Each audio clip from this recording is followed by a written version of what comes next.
नमस्कार दोस्तों। यूपीटीईटी 2026 के हमारे इतिहास की जो लेवल 2 की क्लासेस हैं उनमें आप सभी का स्वागत है। आज की हिस्ट्री की हमारी जो क्लास है उसमें आज हम पढ़ेंगे मौर्य साम्राज्य की स्थापना, जो कि 322 ईसा पूर्व से लेकर के 185 ईसा पूर्व में हुई है। भारत का प्रथम ऐतिहासिक और अखिल भारतीय साम्राज्य था मौर्य साम्राज्य, जिसके बारे में हम जानकारी लेने वाले हैं।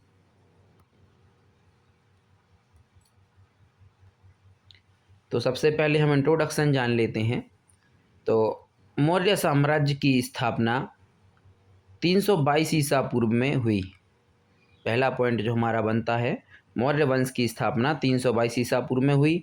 इसने मगध के क्रूर नंद वंश को समाप्त कर दिया।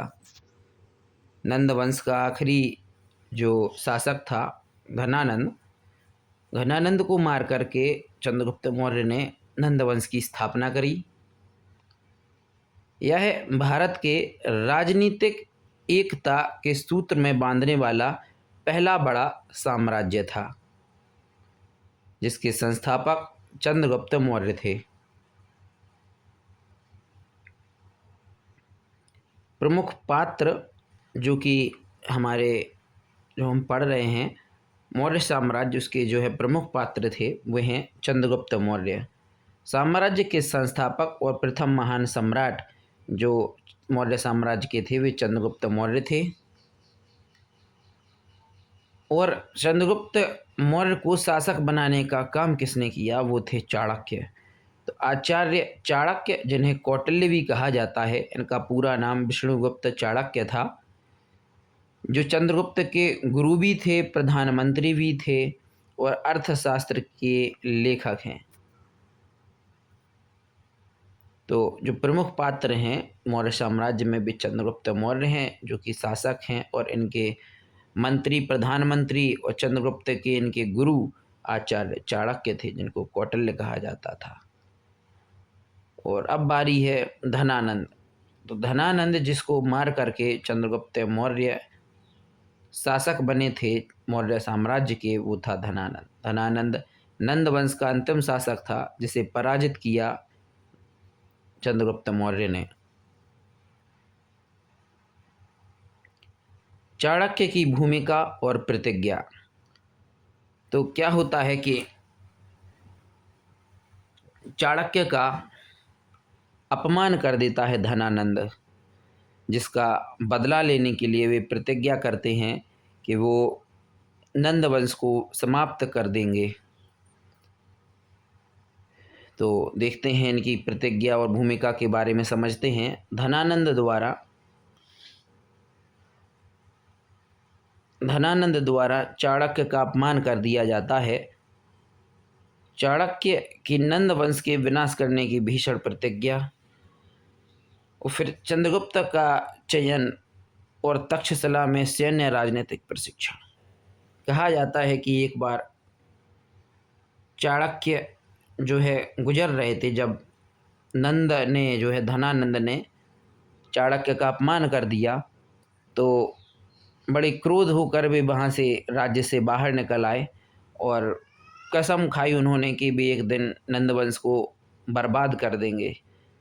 तो जब वे वहाँ से गुजर रहे थे, राज्य से बाहर जा रहे थे, तो अचानक से धूल मिट्टी में खेलते हुए एक बालक पर उनकी नज़र पड़ती है। तो देखते हैं वे वो धूल मिट्टी में खेलता हुआ बालक, जो कि अपने मित्रों के साथ में राज्य राजा और जो है साम्राज्य का खेल खेल रहा था। उसमें देखता है वो कि उस धूल मिट्टी में जो है,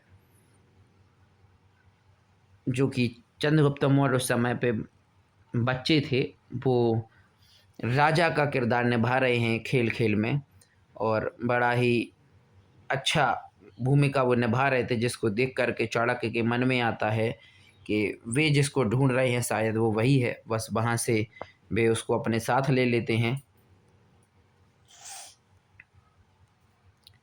मगध पर विजय के बारे में अब हम जानते हैं। तो वे चंद्रगुप्त मौर्य को वहाँ से अपने साथ ले लेते हैं, उसको जो है वे शिक्षा दीक्षा देते हैं, उसको तलवारबाजी, घुड़सवारी, शस्त्र और शास्त्र दोनों का भी अध्ययन करवाते हैं।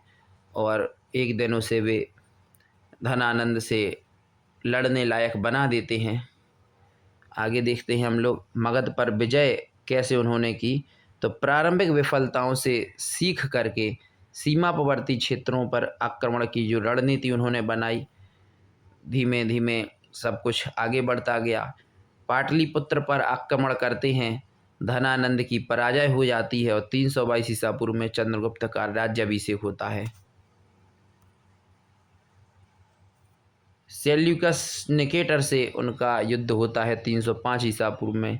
सिकंदर के सेनापति सेल्यूकस के साथ उनका संघर्ष होता है।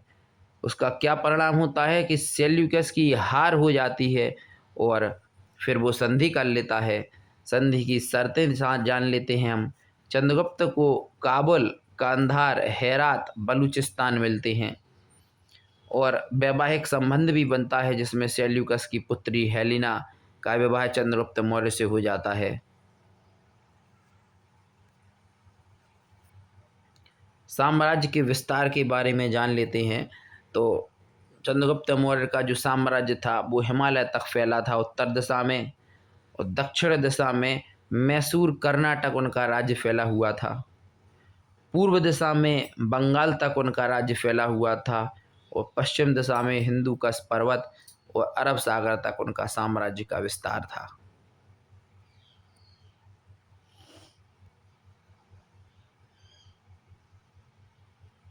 जानकारी के प्रमुख स्रोत जिससे हमें चंद्रगुप्त मौर्य के साम्राज्य की जानकारी मिलती है वे साहित्यिक स्रोत हैं।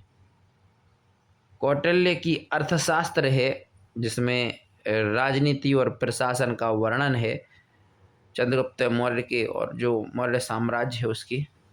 देखिए एक बात, नाम तो है अर्थशास्त्र, जो कौटिल्य ने लिखी है किताब उसका नाम है अर्थशास्त्र, लेकिन उसमें राजनीति के बारे में और प्रशासन के बारे में बातचीत करी गई है। मेगस्थनीज की पुस्तक है इंडिका, जिससे हमें मौर्य साम्राज्य की जानकारी मिलती है, हमें उसके नगर प्रशासन और समाज की जानकारी मिलती है। विशाख दत्त की एक पुस्तक है मुद्रा राक्षस, उससे भी हमें मौर्य साम्राज्य की जानकारी मिलती है। और जो पुरातात्विक स्रोत हैं, अशोक के शिलालेख हैं और स्तंभ हैं, उनसे भी हमें मौर्य साम्राज्य की जानकारी मिलती है।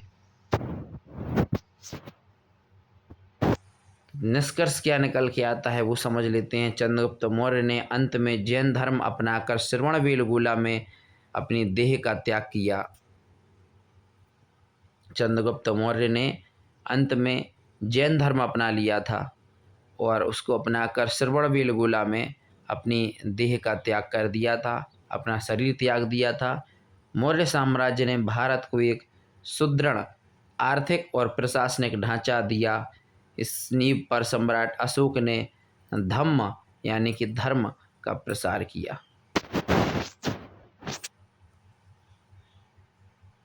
Thank you.